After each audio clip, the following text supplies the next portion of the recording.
miongoni mwa shamra za kuipokea timu ya taifa chini ya umri ya miaka 17 ya Tanzania ambayo jana ilicheza na Senegal. Hatimaye Senegal wameweza kutoa ubingwa, lakini na wao wamepata nafasi ya pili.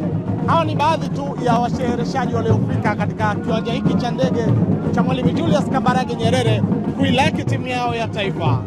Wakina Ronaldo, wakina Messi, penalty huwa wanakosa.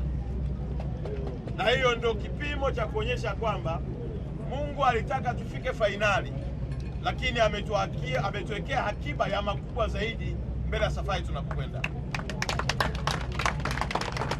Ninawashukuru sana vijana wetu wa Serengeti Boys, captain na timu yake kwa kazi kubwa nzuri na heshima waliotengeneza. Kulikuwa timu 16. Katika 16 sisi tumekuwa wa pili. Naamini ni matokeo mazuri na ni hatua nzuri na kubwa sana, na kila mtu sasa hivi duniani anaijua Tanzania kwamba under 17 ya Tanzania Serengeti Boys si mchezo.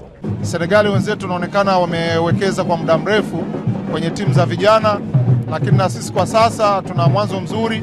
Unaona kabisa hatukwenda kama washiriki, tulienda kuwa washindani, na Mungu ametujalia kile tulichostahili kwa kweli. Msimamo uliokuwepo ni mzuri, sasa uongezewe nguvu na sapoti, sio kwa serikali peke yake, wasaidie wadau. Kuna makampuni makubwa yajiwekeze katika vijana ili tuweze kufika katika matarajio.